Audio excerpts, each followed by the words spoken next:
Vous voulez changer les choses? Bien évidemment, l'expression changer les choses est une expression inadéquate mais qui est passée dans la culture. Il doit être clair pour tout le monde que derrière cette expression, il faut entendre faire évoluer les choses ou encore améliorer les choses. Techniquement, il s'agit de l'idée de contribuer significativement à l'évolution des choses, c'est-à-dire que quand quelqu'un dit qu'il veut changer les choses, il est en train d'essayer de dire qu'il veut contribuer significativement à l'évolution des choses. Vous n'allez pas contribuer significativement à faire évoluer les choses en étant un troll social. Si l'expression n'existe pas, alors je la forge ici, et si elle existe déjà, alors je lui donne ici une définition plus rigoureuse.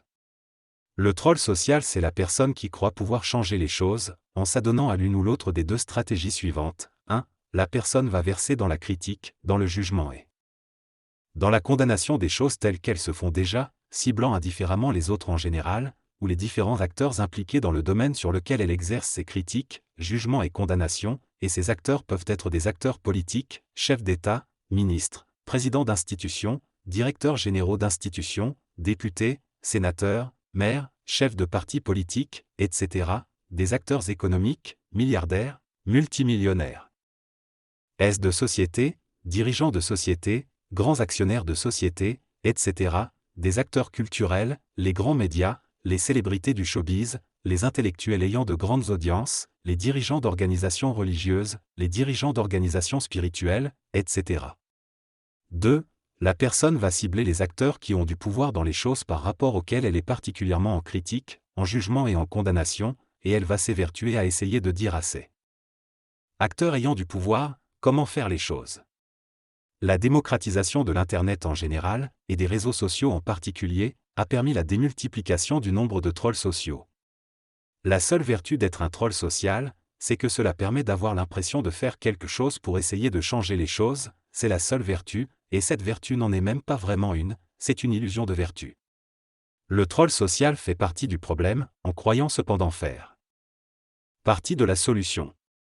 Si vous voulez réellement contribuer à changer les choses, pas seulement vous contenter de l'impression de contribuer à faire changer les choses, alors vous devez nécessairement vous atteler à acquérir un niveau consistant de pouvoir contingent dans le domaine dans lequel vous voulez contribuer à changer les choses, et ensuite exercer effectivement ce pouvoir dans ce domaine afin de contribuer effectivement à changer les choses.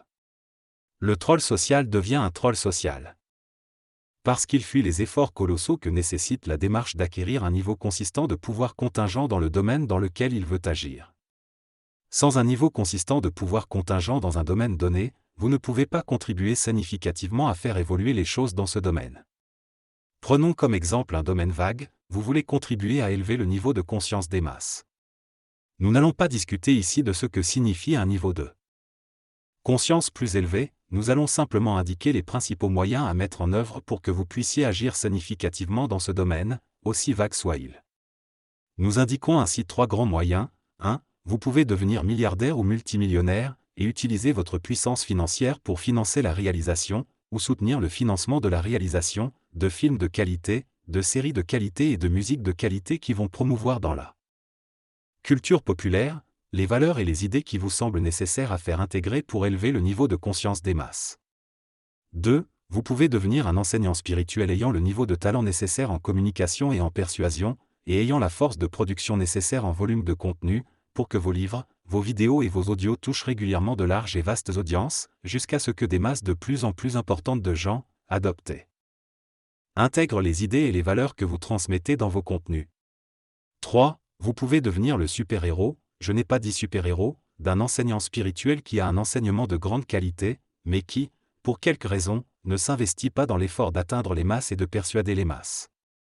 Cela est très difficile, car la plupart du temps, l'idée de devenir le super assistant de quelqu'un est une idée qui va à l'encontre de votre propre envie de briller avec votre propre contenu. Pour devenir le super-héros d'un enseignant spirituel, vous devez avoir de grands talents de communication et de persuasion, et disposer d'une grande intensité de travail, afin d'amplifier encore et encore la portée et la puissance de l'enseignement de grande qualité que dispense l'enseignant spirituel. Vous devez comprendre le principe fondamental, vous ne pouvez pas contribuer significativement à faire évoluer les choses dans un domaine, si vous n'avez pas un niveau suffisamment consistant de pouvoir contingent dans ce domaine. C'est quoi un niveau consistant de pouvoir contingent? Vous voulez contribuer à révolutionner les mathématiques? Si vous n'êtes pas un génie en mathématiques, ou si vous n'êtes pas un chercheur en mathématiques qui travaille avec grande intensité et grande discipline, n'y songez même pas. Vous voulez contribuer à faire reculer la pauvreté dans votre pays? Est-ce que vous êtes une célébrité charismatique capable de fédérer des millions de personnes sous son initiative caritative? Est-ce que vous êtes un milliardaire philanthrope? Est-ce que vous êtes haut responsable dans une puissante ONG contre la faim et la pauvreté? Est-ce que vous êtes une autorité intellectuelle capable d'influencer les décisions d'un gouvernement? Ou bien vous voulez seulement être un troll social?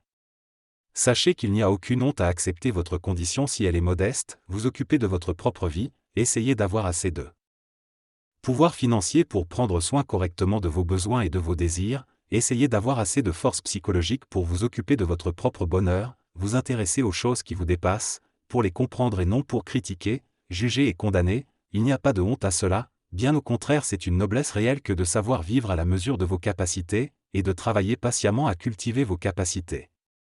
Certes, vous devez exercer quelques compétences, quelques talents, quelques capacités ou simplement quelques activités, pour gagner votre argent, directement ou indirectement, mais vous n'avez pas besoin d'alourdir psychologiquement cette démarche avec des considérations disproportionnées. Vous pouvez gagner votre argent comme enseignant-chercheur en mathématiques, sans pour autant devoir croire que vous devez absolument révolutionner les mathématiques. Vous pouvez gagner votre argent comme guérisseur-magnétiseur, sans pour autant devoir croire que vous devez absolument transmuter l'ADN humain. Vous pouvez gagner votre argent comme gérant d'un magasin de vêtements, sans pour autant devoir croire que vous devez révolutionner la philosophie vestimentaire de la société. La simplicité n'est pas un défaut, et je le dis pour les spiritualistes, car les gens dits ordinaires n'ont aucun problème à accepter sereinement la modestie des activités ou des métiers avec lesquels ils gagnent leur argent, mais quand un spiritualiste réussit à gagner son argent en travaillant par exemple dans les soins énergétiques, en rendez-vous individuels, en soins à distance, en ateliers de groupe, en formation en direct online, en vente de formations enregistrées, etc., souvent il ne peut s'empêcher de se composer une interprétation cosmique de sa mission spirituelle fondamentale et cruciale pour le destin absolu de l'humanité. Parfois le conseil dont vous avez besoin, c'est simplement de renoncer à prétendre vouloir essayer de changer le monde, et de gagner tranquillement votre argent, même si c'est en écrivant des livres transmettant des messages des anges. Fortifiez sans cesse vos compétences, talents, ou capacités, et mettez cela en valeur autant que possible, mais ne vous montez pas le chou. Travailler à faire évoluer le monde, c'est du ressort des élites dans les différents domaines, et si vous avez encore quelques doutes si vous êtes ou non une personne d'élite dans un domaine significatif par rapport à l'évolution du monde, c'est que vous ne l'êtes pas encore.